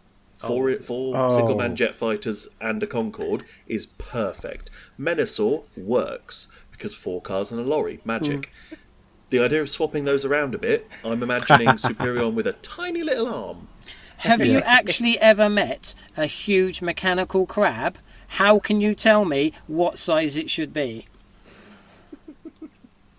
I do not know how to respond to that. No, there is no answer because you're wrong, Matthew. Like the entire play pattern, and it was big in Japan. And we borrowed the term "Scramble City" from Japan. Yeah. But the entire play pattern was they could swap and change, that's how it was pitched. And you could even combine them with Metroplex and like the base mode. Yeah, but also the jets could plug into like the knees of Metroplex and things. Yeah, into the sockets. I completely see what you're saying, but I disagree with it. Oh god, yeah, it's fundamentally like anti-aesthetics. It's just no, but also it's kind of cool that the car is the same size as the leg and the arm and the jet. That's also a leg and an arm. It's kind of cool that you can swap them about and you can make monstrosities. I want a really big Superion fighting a Menasor that's like comes up to his hips. Yeah, but you have issues, so you know. It's niche. You're a niche. Shut up! market. You're not my mum. So, what works best then? The Scramble City and that kind of type, where you got the core and you've got the various limbs around it, or the skeleton type of combiner, which works better? I think it's pronounced Skellington. Okay, Skellington. So you're talking about the new legacy, modern kind of engineering, right? Yeah, because cards on the table, Menasor I think was my first proper combiner, Legacy Menasor, and like you said, I loved collecting that over the course of a year, getting all the bits together. When you finally got that last leg part to go in and everything else, but prior to that, you've got the skeleton built and you've got the elements there. I think that's fantastic. What do you guys think in comparison to like the combiner voice and the G1 style? It's Skellington. And, the skeleton ones don't feel like proper combiners to me. Like when one bot can do the entire big guy on his own and the other guys are just filling in the gaps, it loses some of the satisfaction. Yeah, it's more. It becomes more of like an armor up sort of situation. Yeah, right? but it is also very hard to do Scramble City style ones well. Agreed. I think Ralph would disagree with you. I actually like just, different styles of combiner than the kind of standard Scramble City anyway. Yeah, I can't. The first time I ever saw one of the Skellington ones, I just like, no. Anything that restricts you, this one goes there, this one goes there, this one goes there, this one goes there, that absolutely kills it. I get it. The Combiner Wars needed upgrade kits, a change in gravity force, and being nailed to the side of the chest of drawers to stay up. But the fact that you can just swap stuff around, and yes, there is, I think the new ones are just heresy. To have to pull them apart and to actually just stick them on one part of it, I think is ruining the play value, and ruining the fact that you don't actually, as a second-hand collector, you're going to find certain things. You're going to find. I mean, at one point, I think I had enough drag strips to make an entire combiner on his own, but it, you're not going to find all the perfect ones. You might miss one. You and because of that, you're completely stuck. I will never like the skeleton theory. I think it's ruins so much of the theory that you can play around with the rest of it. But yeah, I get it. I get I'm the idiot that just puts combiner rules on anything on the TF UK stream that says anything against combiner rules. But I mean, no, Ralph, I'm with you on this because I've got both combiner wars. Menasor, and I've got like the newer Legacy version, and they're both great. Like I really loved the scramble nature of Combiner Wars. Like I think only a few of the Combiner teams have actually got in their standard configuration. Everyone else is jumbled up right now. Different bots, like you've got. Yeah, like everyone's wearing slightly different limbs. Even the aerial bots, I've traded out like Alpha Bravo for like some of the other guys, basically. But at the same time, I do like the look and kind of stability of these kind of newer Legacy toys. I do like the kind of the better engineering and just the aesthetics of them. I think, although they're going for a very different thing, I think it's closer to my preference for what I want these characters to be, because they are leaning much closer towards, this either sort of toon accuracy, which is kind of how I see them mixed with the kind of the toys that I had when I was a kid. Whereas Combiner Wars, they kind of went off and they did their own thing, and it's great. They had they had a particular style. But in retrospect, it didn't quite nail, that kind of G1 aesthetic that I have love for, in my heart. I think it's really hard to argue with the end result on the skeleton figures. Yeah. Because you're right, like Ralph, you're saying like they require an alteration in gravity for Combiner Wars. The skeleton fixes that. And ultimately, if you've got it in fully combined mode, you can ignore the fact that there's a framework underneath it. Because it is really posable and it looks great, but ultimately, yeah, I agree. It really does restrict you. So it really is two minds here, and I think what I kind of have to sort of say to myself in the end of it is, ultimately, these two toy lines are kind of for two different purposes. Yes, and I think Combiner Wars did something wonderful. It definitely pulled me back into the franchise. That said, as much as I love my Combiner Wars Superion, I would be very tempted if I had the funds to go for the new one, because he looks fantastic. He just looks great. He really does fit the bill. But I like that. I like that if you don't have a full team, he's going to fall over because he's only got one leg. That feels right. It feels like he shouldn't be able to just go, oh, my friends aren't here, but fortunately I have stilts. It feels like cheating. It feels silly. They feel like decoration more than an actual part of the big robot. I would partly agree with you, Dan, but also I would argue that there is nothing better than that feeling with Menasor and with Superion, and now with Bruticus coming, where you place a vehicle on an arm and then crack it like it's a glow stick. You crack it in the middle, and it after a bit of swearing and grunting at it, it separates out, and then you've got that limb. And yes, it is 100% decoration. It's armor on a skeleton, but it finishes it. Skeleton. And it looks Sorry. Sorry, I've committed to the bit, but that one caught me Yeah. off guard. Yeah, it completes the skeleton and it looks incredible and Yeah. and as you said, it's posable and it's fantastic. And You know, I've got a weird thing like where I can't really mix and match stuff because I get worried about like where are the accessories for it? Is this the right part? Is this the right thing? So Scramble City doesn't appeal to me because I'd want to know where the rest of the team were, and if they were scattered across the display, it would be something that I wouldn't be comfortable with. But that's just my own personal issues. Oh yeah, no, that's a horror that I have to live with. I worry Because- about whether or not they'd get on. Yeah. Genuinely, like, it's a thing that occurs to my brain, and I can't quiet that voice. In What my the- mind, if they're not attached to the combiner, the rest of them are down the pub. And it's just like, you know, Jazz is just sitting there, and the phone rings on the table, and he's halfway through a pint. Oh fuck it, it's Optimus. Ignore it. You know, Yeah. I know where they are. They're down the pub. I mean, yeah, I like that. There's lots of combiners that I've never gone near though, because they just don't appeal. So things like power core combiners, and what's the one from RID? Oh, there's landfill. two things where they kind of Row racer? power crash. Crash. Oh, the Crash other combiners. the other yeah. RID, Yeah. I was going to say which RID, because both of them The- have the- combined. Sorry. the inferior 15. RID. Yes. Yeah, the inferior one. I have everything you've just spoken about. Yeah. In fact, I have two of the Megatrons, which are both loosey goosey and will not stay together. But they do come with two. He does come with two fantastic. Like it turns from like a drone into a leg, and it's just such a nice figure. And he also comes with an incredible sword, and so does Bumblebee, surprisingly.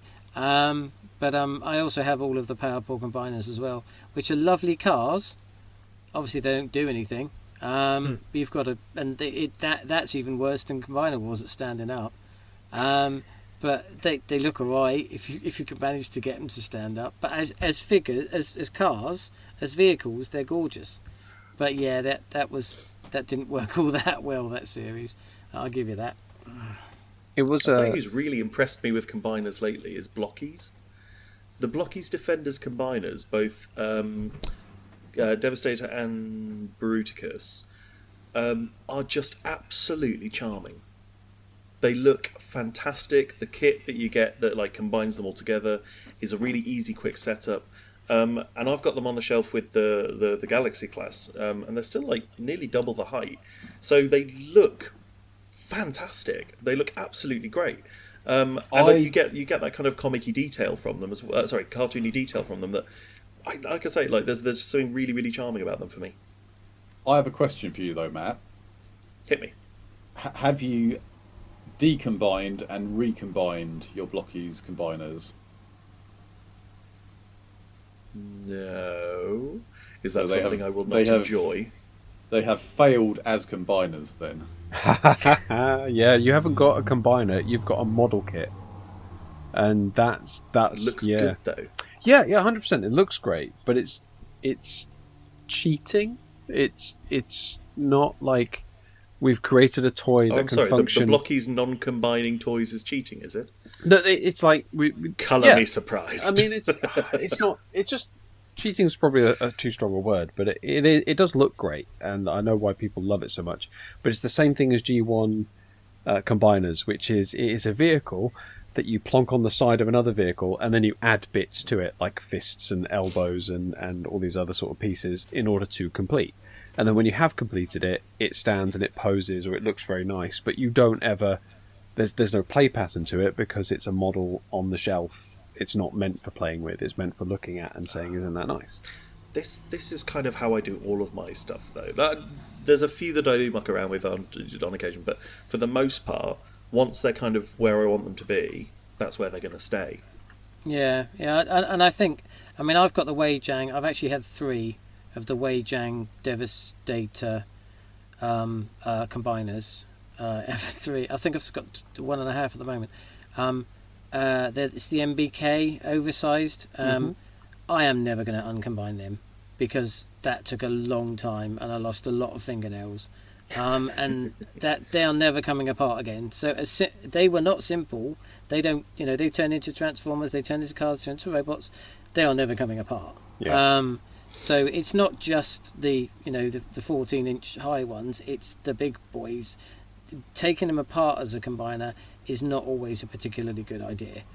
So I've got different versions of them that I occasionally mess about with as separate bots. But that actually was one of my differences to scale, is that I got that one because Devastator in my display is about 3 inches taller than all the others, because I just thought I liked the way it looked like that. So I've got the Combiner Wars one, but it's in a box, and the one I actually have on display is the knockoff NBK one, because I just needed it to look bigger. I thought that looked sensible.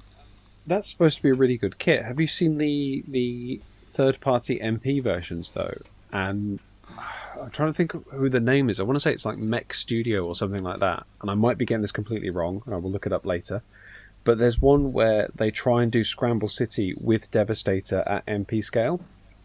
So, like, you get Mixmaster, and if you fold him one way, he's a lorry, a cement mixer. You fold him another way, he's a robot. You fold him back to a cement mixer and do something to it, and a hand comes out, and then you fold it another way, and he's a leg. And I've seen like the videos of people like with these things. First of all, each limb costs the same as what you and I would pay for an entire combiner.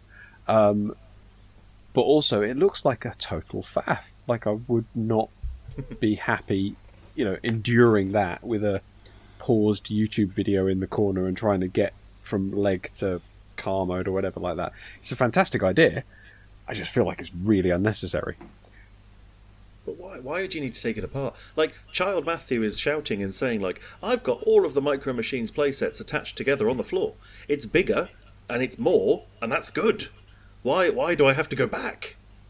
Why not have the big guy on the shelf? Because then you can put them together again. Yes. Because we're moving all house. The joy of going to big guy. Because we're moving house. Yeah. I like that. I guess okay, the fair point enough. But I having want the combining big guy. Once robots- they're together as a big guy. Yeah, but I guess that's the whole point, isn't it? Having the combining robots is only, you're only appreciating half of it, I guess, because it's kind of like you've just made one robot, but you're forgetting that it's made up of the individual parts, and I think that's the whole key kind of part of the concept. Yeah. Yeah, I think it's why you collecting the robots though as well. Like, are you collecting them to look at? I mean, we've got collectors in this fandom who buy them in boxes and they display them in boxes on the shelves. We know that there are all kinds of different collectors, and some people out there would love. There's somebody out there who will buy any kind of Transformer, and there's for me it needs to be tactile. I need to be able to play with it. I need to be able to take it off the shelf. I will literally sometimes, if I've got time, sit on the carpet with Superior and Menasor and disassemble them, turn them into cars, turn them into robots, turn them back into Menasor, and I'll just keep, and enjoy that sensation. That's why I don't go near complex stuff like MP scale, because it wouldn't give me that satisfaction. But then you go the other scale, which is the things that are really easy to combine and look like crap while they do it. And I'm thinking here in particularly of Energon, which was... No, I'm sorry. He's not wrong. You mentioned Rail Racer, and he looks great, and he's fantastic. And then a few years on, they just said, what if they just stuck their hands behind their backs and now their legs? There we go, that'll do. And that's it. That's a Power Links combiner or whatever it is. It's just the worst. I think you'll find that their legs are also hands most of the time. Yes. Yep. Yeah, because they have to be tops as well as bottoms. Yeah. Which... Don't we all sometimes? What is a energy no answer for combiner aside from a Switch? But they might look goofy, but they're great fun. I have to say, I thought they were great fun. I had Optimus I had two of them combined for years because I just thought they looked amazing, even though it did have four hands. For the life of me, I can't remember who it was. and I think it's still around here somewhere. But it was just fun that they clicked together really easily. But yeah, I didn't mind them. I get what they were. They were a bit janky and very simple. Yeah, I didn't mind them. And actually, the other ones that we've spoken about as well, the sort of simple ones like the Smash combiners and stuff like that, I've got most of those too, because they're just quite fun to mess about with. Yeah, I get that. Different audience. I remember as a kid watching. Energon and just thinking like, I didn't much care for the kind of the clipping together, because it for me it was a bit like, you've got half as many characters now, and I don't really get why, like, who's in charge. Is it a case of, one of them does the shooting while the other one runs around and they have to communicate and go, no, go left, no, the other left. Like, it just didn't quite so work for me. But I remember at this point I was a little bit older and a little bit too embarrassed to be buying Transformers toys, sadly, and I feel like I missed out. But I had a kind of a pipe dream of, well, what I really would like to have then is 2 hot shots, two I can remember nobody off the top of my head, annoyingly, but 2 of everybody, 2 hot shots, 2 Ironhides, and to have kind of like what I would consider a better version of each one, because then the colours would all match up, and it would be sort of a properly powered up version of that character, rather than that character borrowing somebody else's trousers. Yeah. Wow. So you want them, again, you want the colour, you want the aesthetics to match and for it to be correct. Yeah. But at the same time... Yeah, and for the 2 personalities to not be arguing because it's one person. Yeah. I would definitely argue with myself. 100%. I'm nowhere I'm being the trousers again. I agree with that. I withdraw my previous point. They did it that way in RID, the later RID, didn't they? Like, where each character was still in charge when they were combined. Mm. So, like, it's like, oh, I'm an arm. Oh, I'll punch now. And I find that vaguely entertaining. When Twilight Princess came out on the Wii, my friend and I played it together, where I controlled the legs and he did the swords, because the Wii controller was the nunchuck and the Wiimote. Mm-hmm. And I made his life a living hell while we played it. It was great. Like, it was wonderful. Like, how could you not? It was a really fun experience. Just to sort of keep him at sword's length all the time. So I think I don't know. Like, I know there's a lot of different ways in which the combiners work personality-wise, but I personally don't want everyone to be in control of themselves while they're one being. Yeah. You can get, there's another good game called Octodad, which you can play with 2 Xbox controllers, and one of you controls the left arm and the right leg, and the other one controls the left arm and the opposite. And you have to coordinate just getting through a door. It causes family arguments. It's a fantastic game. It's well worth it. But yeah, you're right. Like in some continuities, the combination is never really addressed. They just combine, and somehow that makes them better at running and shooting, despite only using one person's legs and one person's arms. They've still got somebody's head sticking out of their butt at the back, or something like that. I don't know. It doesn't appeal to me. It just doesn't look like it works. I always loved it in 2001 RID, where they kept bringing up the fact that, Bruticus is combined of 5 guys. That means he's more powerful than Rail Racer, because he's only 3 guys. I love that logic. Yeah. Just despite the fact that Rail Racer is 3 much bigger guys into a bigger robot. Yeah. Who would win in a fight, 3 trains or 5 diggers?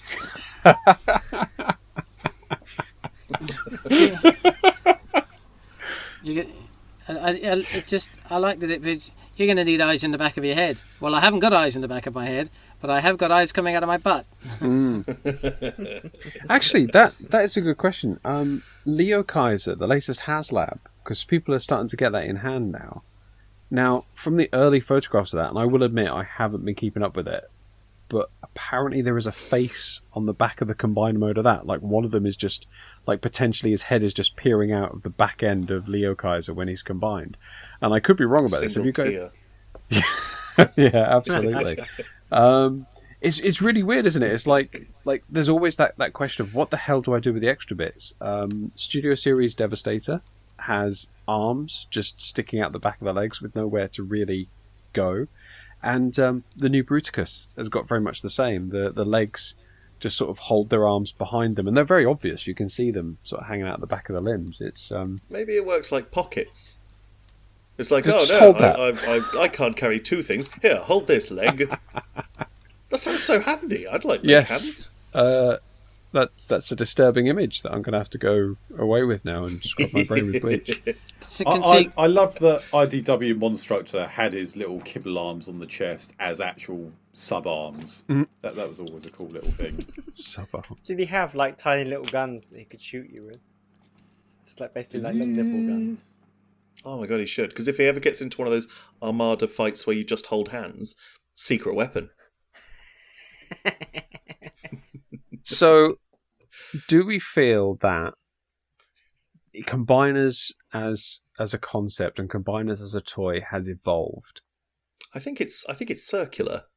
I think we are doomed to repeat patterns forever because that's how this works. Like every couple of years, we'll get a different take on ultimately the same thing. And I think in a lot of ways, Combiner Wars was Scramble City 2.0.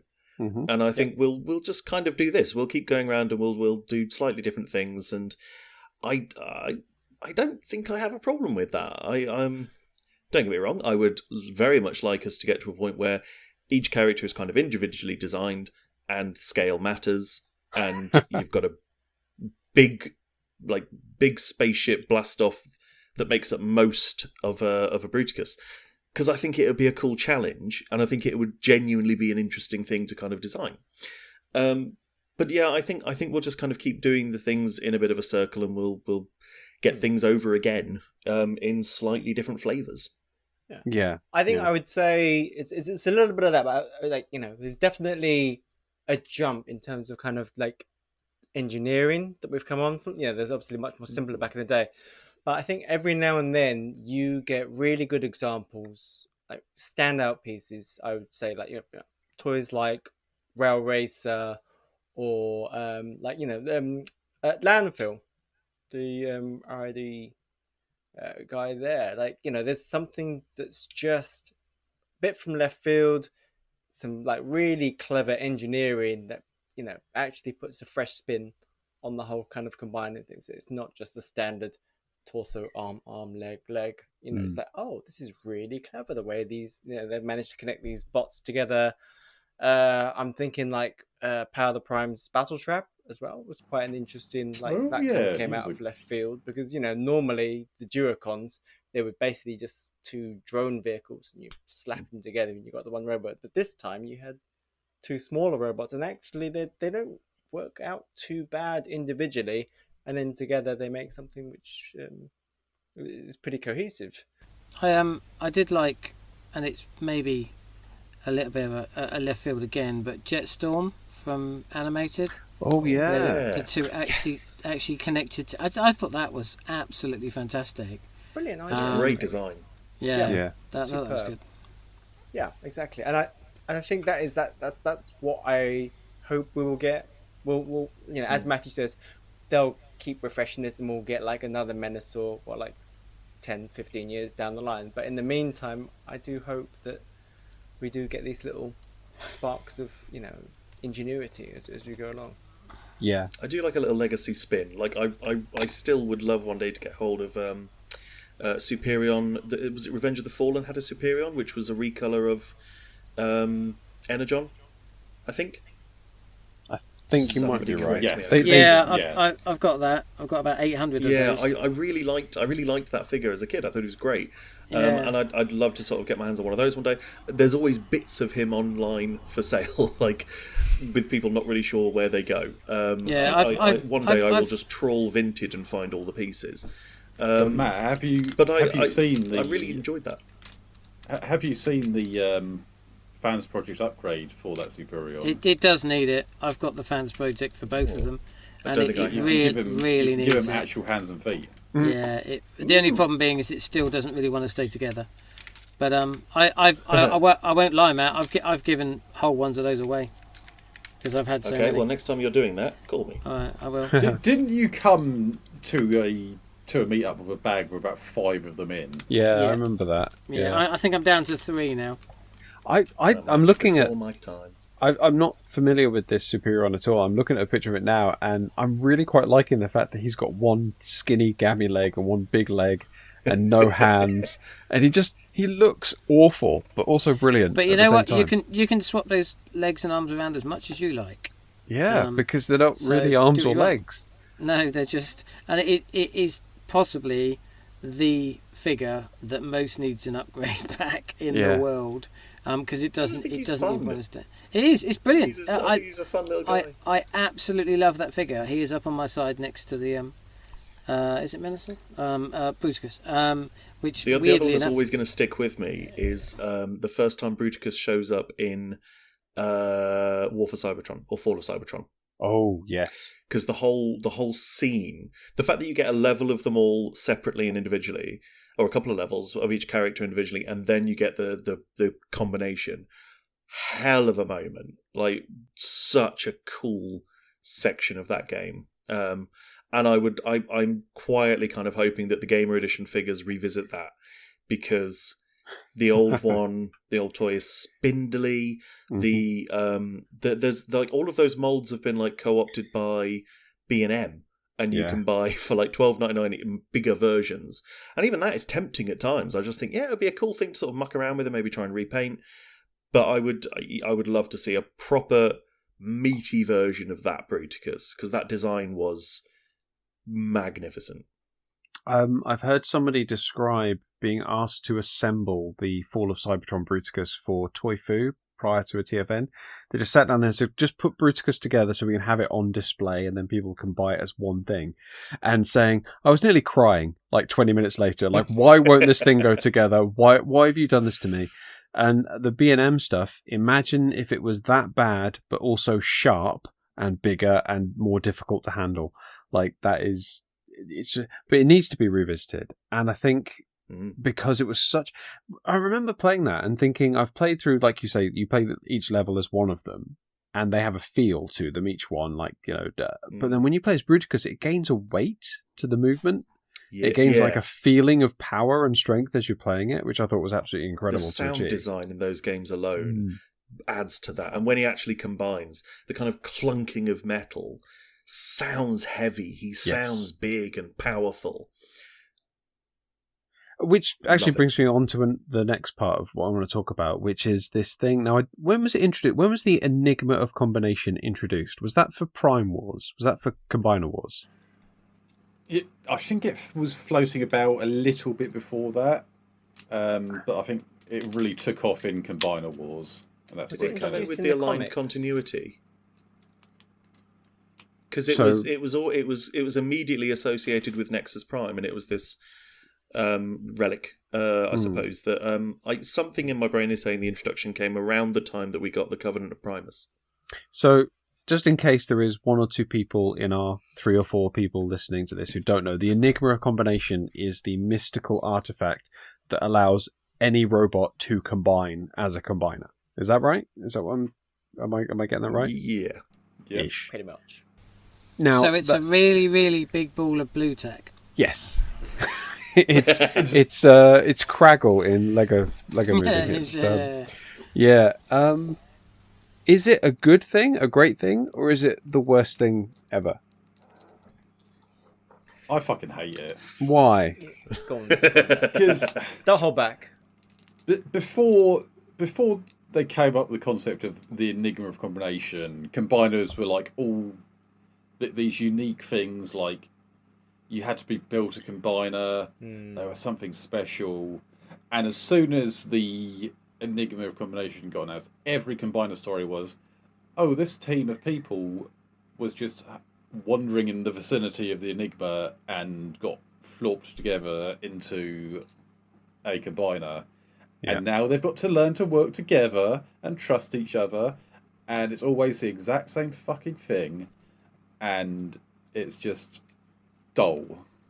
It's exactly what happened with Rook, isn't it? It was like, he was just a nearby civilian, and now he's a leg. Yeah. And it's like, oh, that's not good.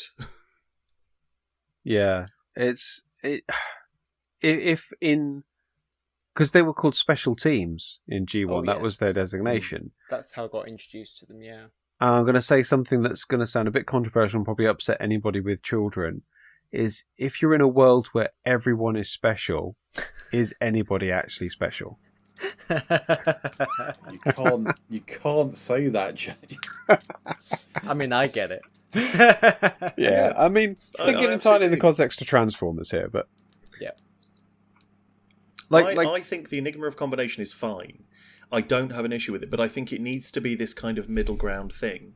I think it's okay to kind of go on this like, I like the idea that each of the primes have influenced the evolution of Transformers going forward. So Transformers that carry, I know in War for Cybertron they call it CNA, and there's something I love about that. So I'm going to go with DNA, but Transformers that carry DNA of Nexus Prime, like just in their spark in some way, the idea that could be activated by the Nexus, I'm fine with. But I think it's okay to go, you need characters that have a predisposition to be a combiner already. They have to have that kind of bit of them that says, yes, this is a thing that they have the capacity to do.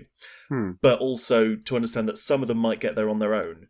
So I think the Combaticons should absolutely be a team that figured it out themselves in some way, or that were kind of experimented on and twisted into it in some way. yeah. Figured it out themselves some way. It sounds like they had a really weird night at McAdams and woke up the next day feeling very confused in an oversized bed. But like I think it's okay to be a kind of a middle ground, to say like it has the capacity to activate this gene in some of them, a little bit kind of like, I'm thinking kind of like X-Men essentially, like yes, they can all have the capacity to have this gene. Not everyone has it. Some of them do. Some of them will activate it naturally. Some of them it might get triggered by something. Yeah. And I'm okay with this kind of middle ground. That sounds like a good balance. I mean, yeah, I obviously was being a bit facetious about it with the Enigma, but I didn't like Combiner Wars as a whole thing. It was just like, aren't combiners cool? Let's keep showing you combiners till you agree that they're cool. But they opened with, here's a cool new female character who can slice combiners open with a sword. So it's like, make your mind up, which one is coolest? And the Enigma combination is representative of that gimmick. And Ralph, you're going to hate this. Friend of the podcast, Will, was telling me that he collected Combiner Wars. It was like one of his big things because, as you said, you can just collect whole teams. You can have the whole of G1 just in relatively cheap deluxes. But he was looking at like 4 or 5 Combiner teams combined on the shelf and then went, I have bought the same toy 25 times now, and I'm not happy about that. You know, it's Hound is the same as Prowl, is the same as Jazz, is the same as Mirage, is the same as Rook, is the same as, you know, and you're just going, oh God, I've just bought the same toy. Like, what? That's not about being disappointed by that. It's about managing your expectations. You know, I don't have any problem with that whatsoever. You've gone, that's Will's fault. Yeah, absolutely. This is not the fault of the thing. It's him. Apart from the fact that you just mentioned Rook, Hound, and Mirage in the same sentence, all of them were completely different. Right. Okay. So physically, like the shells are different, but they are the same length. They are roughly the same height, and they combine exactly the same way. But that's the joy of it. It's meant to happen that way. Have you seen the G1 combiners? You know, it's it's a feature, not a bug. Precisely. It is. You know.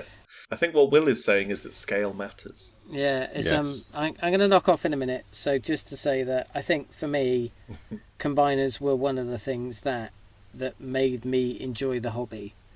I mean, I picked up Dinobots first, a couple of other bits and pieces, but when things started combining, I did think this is cool. And without anything else, if you just have a combiner and you put it on the shelf and you put one of the Legends size figures next to it, some of which bizarrely came in the Combiner Wars range and don't seem to do anything, they look amazing because they are these big, coming back to Matthew, powerful things that you can turn a normal inverted commas transformer into, and that's possibly why I love them. You just put them on the shelf and put smaller things next to them and look amazing.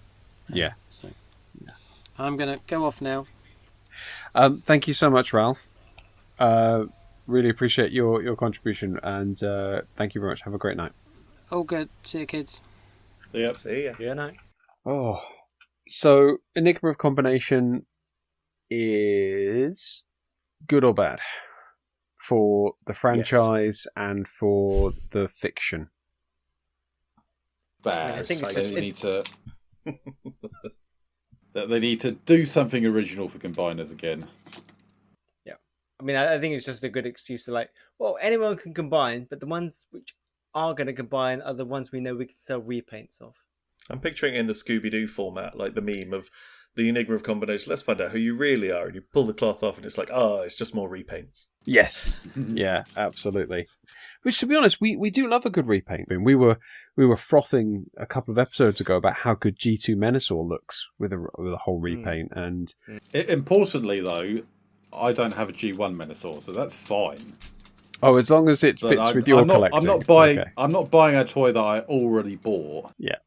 Now that's interesting. So you're not into repaints, even if they look particularly special, or No, I would get the repaint and not the original if I had the choice. yeah, a few people I know collect that way as well.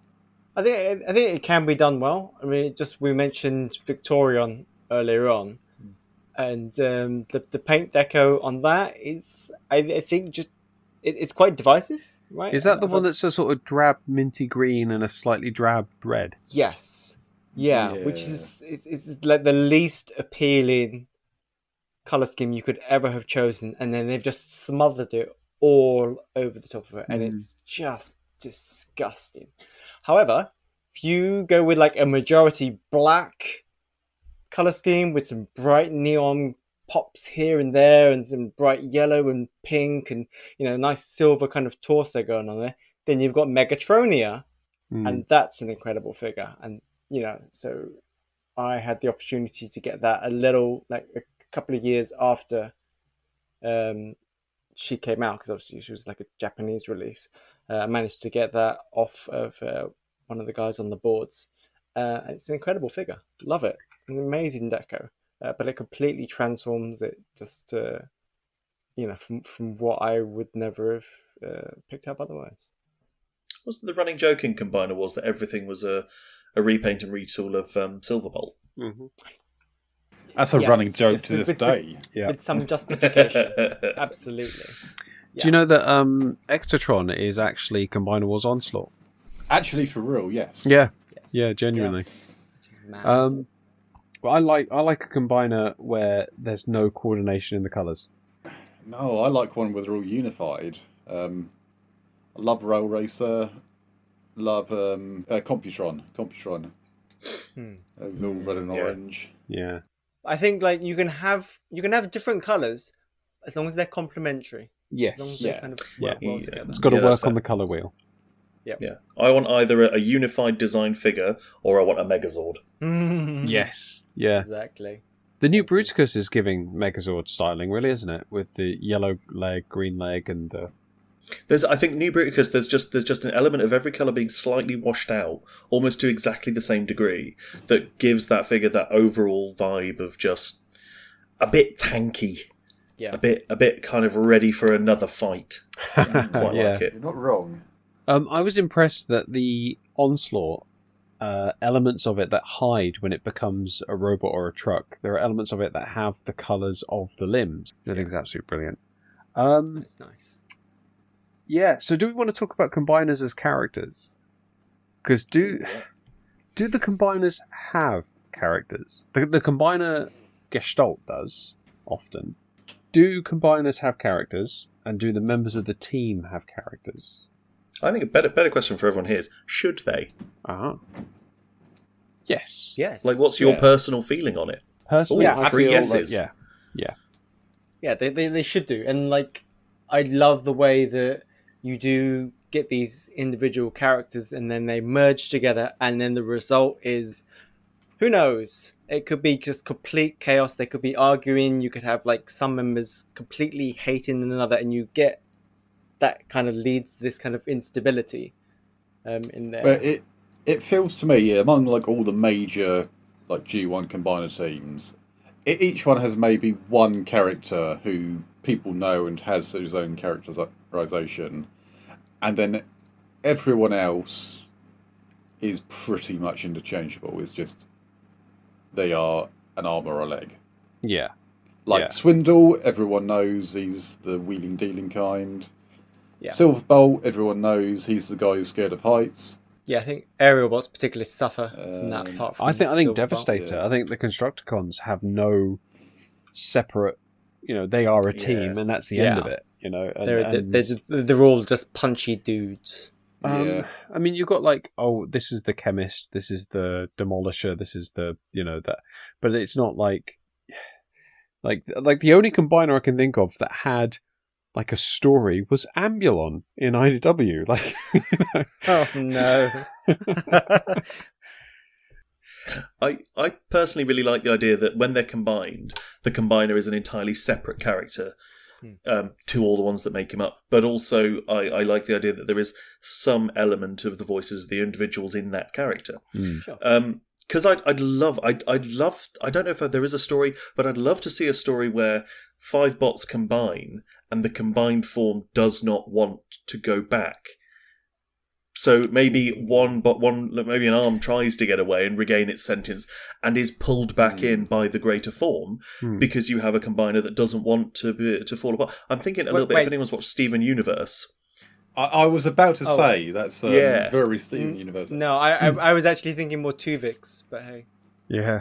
That as well. Yeah. I think it's an interesting. I think the whole thing's a really interesting concept. I don't like the idea that it is 5 individual personalities controlling a body that isn't any of theirs individually. I like that it's one extra character with its own personality and kind of its own motivation to some degree. Yeah. I don't particularly care for the kind of either there's one character and 4 drones, or when they combine, one character is in charge. I think that doesn't really work for me. No, I'd agree with that one. But I like things like on the flip side of that, a G1 Abominus, where the Terracons are like, we need to do this quick because we're attached to Blot and he reeks. They want to spend a limited amount of time as Abominus because they can't stand one of their limbs being anywhere near them. I kind of like that idea. So when he's together as Abominus, is he just like, ugh, my leg? Yeah, I hate my leg. That's kind of the thing. It's in the bios. Leg, or is he our leg? Yeah, or an arm if you scramble sitting. No, don't make him come any higher. No, put him back. I'm getting kind of Inside Out vibes from yes, where you've kind of got these little individual parts and they all sort of pull the levers to make this one personality work. I know you were saying, Dan, that you hate that the team has to work together cliche, but if it's done with heart and if it's done with meaning, it's often quite entertaining. I wouldn't have a problem with it if they did something else once in a while. Mm-hmm. Do like the horror of being subsumed into another consciousness, or like Matthew said, I don't want to go back. Yeah, it'd be a fun idea. But like every combiner story ends up boiling down to we have to work together. Yeah, I think Cybertronian cities have to be designed a bit like the cities in Zootopia. They have to have there have to be some tiny doors for minicons. There have to be some giant doors for your Jetfires and your big guys, and then medium-sized doors for everyone else. Of course, then you end up making exclusionary zones based on, body types. But Oh, no. yeah, I think we've got a species here that are at war with each other. I think Cybertronian racism should absolutely be a part of that. Interesting concept. It was mentioned the Bayverse combiners were kind of briefly touched on those. Revenge of the Fallen, visually impressive. Execution and use as a character, just a complete waste of an hour of film. I think watching it form is cool, and everything after that is like, oh, please, somebody shoot it. Yeah. I don't think Bayverse used combiners properly. I feel like they were just sort of a spectacle that exploded and that was it.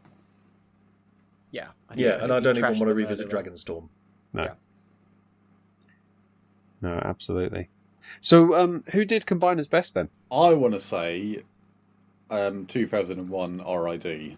Yeah? because, as I said before, I love the dumb thing of the more robots in the combiner, the better it is. And both Landfill and Rail Racer were just really kind of unique takes on it. Like Rail Racer, obviously, it's three guys, all the same thing, turning into a unified, bigger version of themselves, basically. And then Landfill has his amazing, 3 different modes by like the 3 limbs orbiting around the main body. Yeah, that's crazy. I love the way they all sort of connect in the middle there, and just. I haven't seen anything like that in or outside of Transformers since. Okay, yeah. Matthew, where do combiners work best in Transformers? I actually think that G1 had it. I think they are the best kind of intention for what combiners should have been, which is a kind of a power-up mode to use in fights, but also a different character to the sum of their parts. Toy-wise, I've not got any, and it's before my time, but the G1 Combiner toys are very stilted to me. But I think Combiner Wars did a great job of modernising that play pattern. I like the kind of the G1 take on the combiners, and every kind of subsequent reference to them has been a really, really great move forward on that. They should feel big and weighty and powerful, but also I love the drawbacks that come with G1, in that, yes, they have an individual personality, but that personality is simpler than your average bot. Yeah. They are a little bit... They're a blunt instrument. They're a flipping big one, but they are a blunt instrument. I think G1 kind of really, really had lightning in a bottle, and I get that the franchise keeps trying to hit that again, and I don't think they have yet. Interesting. Yeah. Valid. Yeah. Phil, who does combiners best? Yeah, I'd probably echo some of what Matthew said there. The G1 design's iconic.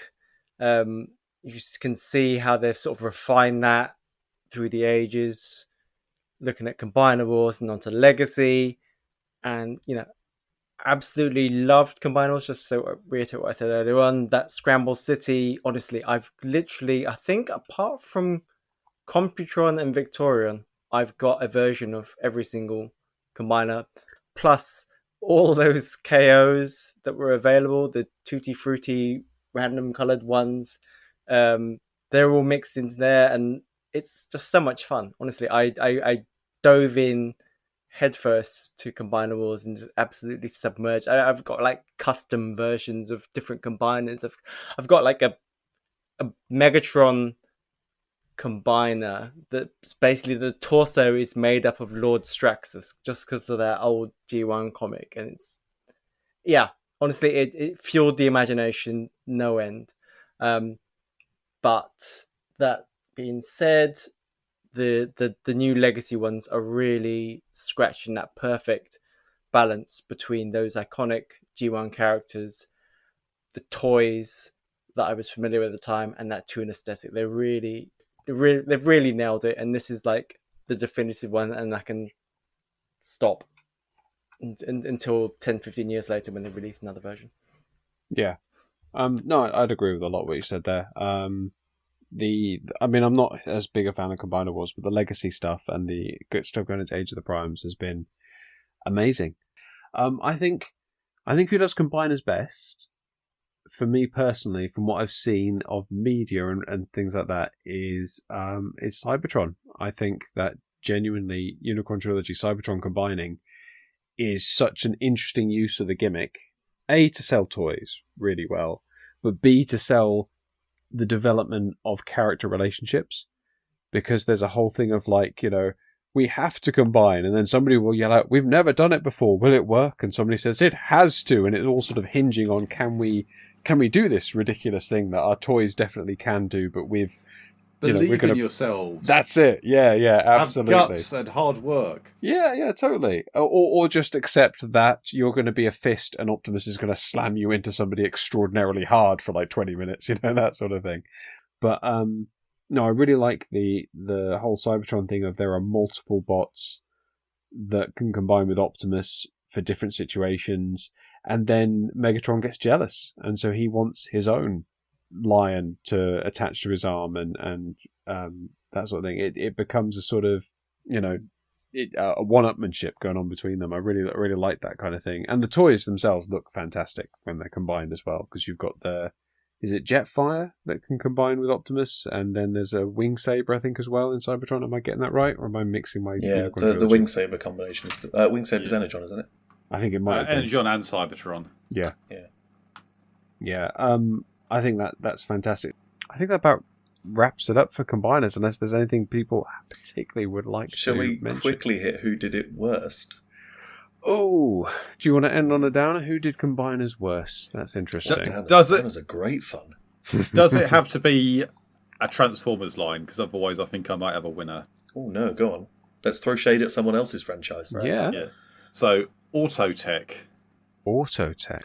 Oh, this thing. Oh, Well, yes. he's not bad. which has a tank, an APC, and a helicopter combine into some kind of wretched bug creature Oh, God. that I love, but is objectively a horrible, horrible robot. I mean... I'll pop this up on the Instagram just so the viewers can see just how weird and unsettling this mode is. But, there's some ganky combined modes out there, but I don't think anyone's done it worse than Autotech. Depends on how you define worse, because I picked up in B&M, they were like a $5 each, and they were horrible shampoo bottle plastic. Bruticus's head thrown in for some reason. Just a group of dinosaurs that all plug onto the one T-Rex. Swords that he couldn't hold. Feet he couldn't stand on. And it was just horrible, horrendous. And I bought it, and then I looked at it and I said, I don't know why I've got this, but I can't get rid of it because it's too amazing. Did we think... what do you guys think? Who's done combiners the worst, in your opinion? I think categorically, I think the worst is Dragonstorm, because it's at no point in the film do they ever make any effort to actually give it any kind of semblance of making sense. Mm-hmm. And it just disappoints me. And worst is such a loose term, because I say this as someone who loved the series and loved the characters, but I think the combiners that they had in Energon, I love the designs, as I said earlier, that Superion, and particularly Superion Maximus. Love the design. I just thought it was such wasted potential.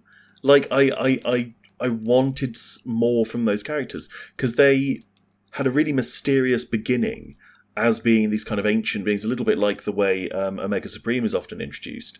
And then to kind of just fall into the ranks of the Autobots and Decepticons. I think they could have done a lot with it that I think they just sort of didn't really, because all they were was sort of gimmicky reference characters. And again, the design works for me. The style worked for me. I just wanted much more from the characters. Yeah, I'd agree with that. Very underused. Okay then, Phil. Oh no, all combiners are awesome. What about the Beast Wars guys? Yeah, what about Tripredicus and Magnetron? Or I didn't touch. No. In fairness, all combiners that I've got in my collection. Look at photos of those guys and tell me they're awesome. Do you know what? In fairness, I've got no experience of those. I looked at them, I thought, God, what is even going on? Does one of them transform? He looks like an egg. He looks like an egg with like a neck, and I was just like, I don't need this in my life. An egg with a neck. I've got an all-time winner. Go on. The Animorphs combining T-Rex. Yes, technically a Transformer as well. Technically a Transformer. Yeah. You'll have Oh to my share a gosh. picture. As a T-Rex, it kind of nearly works. As three people, it's the most hideous thing in the universe. I'm just going to pop that in the chat for you so you can enjoy that too. And if you're playing along at home, please have a look at Tri-Rex on the wiki. Oh, that is odd. Can you guys see that on the chat? Oh no. Yes. Oh, that is Wow. odd. Oh, I don't like Look- the three beast modi bits. That looks like a B&M special. Yeah. It looks like one toy has fallen apart, and someone's just good. You know what? Let's just stick some heads on each of these pieces. Stick no some one G.I. will Joe notice. heads on it. This thing accidentally inspired the Distortus Rex. Yeah, I've got to say, you are right, Dan. This is an all-timer, because the T-Rex does not look like a proper T-Rex, even though that is the best mode out of the three. The separated mode is hideous, and they kind of hit a point where they went, we can't really make them into humans, so we'll do them as just the halfway point between animal and human and stop. I think we quickly escape the downer at the end of this. Who is your favourite character that is a combiner? Whether that is an individual part or a whole. Well, I know Dan's, because it keeps popping up on the chat video, because he won't put it down. It's Rail Racer, isn't it, Dan? It's actually not. What? Like, I love Road Racer as a figure, but not so much as a character, or so much as a vibe. I think we just vibe of him. Ooh. It's between Computron and Bruticus, really. Just for general cool factor of Bruticus and nerdery of Computron. Oh, very different choices. I like it. Jay? Okay, well, favourite adjacent character, and I'm going to cheat here because I'm trying to think of one as I go along, is Rotor Storm in Last Stand of the Wreckers, standing in front of Overlord and yelling, "Wreckers, combine!" and then giggling about it. And that is such a beautiful moment, because that kind of highlights that whole, like, no, you actually have to be a combiner, you have to be special to, that whole thing. Just in terms of sheer spectacle, I think G1 Devastator, and in particular as represented by Studio Series 86, I think that's a fantastic toy. And I think Classic. that G1 Devastator represents that kind of protoform for all combiners. Like you said, the simplified personality. I mean, when they're separated, they're engineers, they're genius inventors. When they're combined, they can't do a whole sentence, you know. It's like, I love that. And the fact they've got that like rivalry with the Dinobots and that ongoing thing, it's fantastic. Yeah, Devastator. Nice. Okay, Matthew. Superion. Mm-hmm. Superion, every time. Which one? I think so. Kind of the G1 one, as he's kind of evolved over the years. I like all of his components. I like that there is proper kind of personality between each of the bots. I like that Superion is a really flawed character. Sorry, I like that Silverbolt is a really flawed character who properly steps up to the plate constantly. I think he's a great leader for that team. Truly gets to recognise his own confidence is as a part of Superion. So I think you have a combiner who thinks he is the best, and probably has enough skills to mostly back himself up, but is still a little bit arrogant, a little bit on the side, and by virtue of being a combiner, probably a little bit dumber than he should be. Yeah. Superion Big, is a sleek, himbo. speedy flying, but Superion's a himbo. Yeah. Oh, I'm Canon thrilled now. with that. Cool. Well, I'm not gonna pick any of the guys that you picked. There was some solid picks there. I'm gonna go with Menasor. He's, as a team, they're just a bunch of psychos. I think in particular, is it Wild Rider? He's literally just paranoid. And yeah, they're just a bunch of nutters who will absolutely tear up the streets, smash anything, and then combined, they're even worse. They're just made an even bigger psycho. That, for me, it was hard not to love that as a kid. It's even harder not to love that as an adult. Yeah, cool cars, big truck, big robot. Love it. They get this vibe of being just guys that are dicks. Yes. Like where the Autobots, like you think of the Autobots as being like the innocents who were oppressed by these violent military guys, and then you've got the Stunticons who kind of go, well, we're just normal guys and we hate you. Yeah. Love that about them.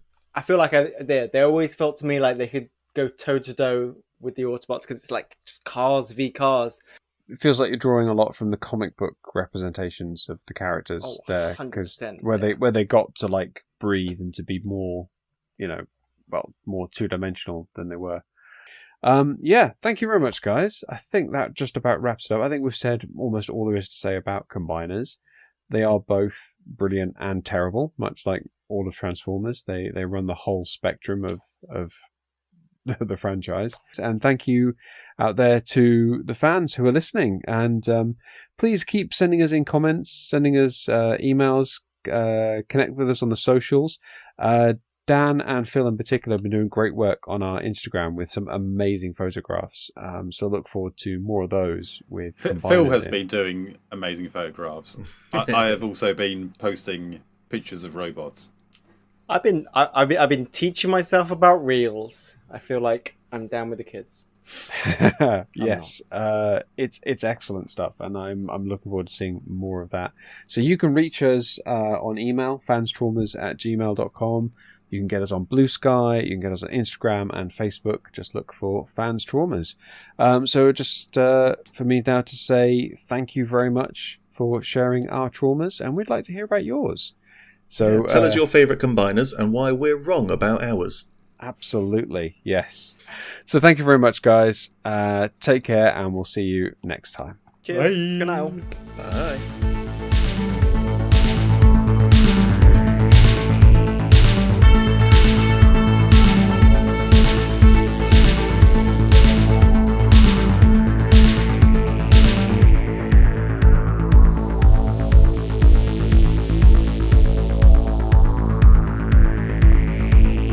It is Let's call it the Blendosaurus. Magmatron, yeah. Magma. Yeah, he just looks so... God, who said that was a good idea? Shoving one dinosaur up the backside of another dinosaur is not a combiner. It's a hate crime.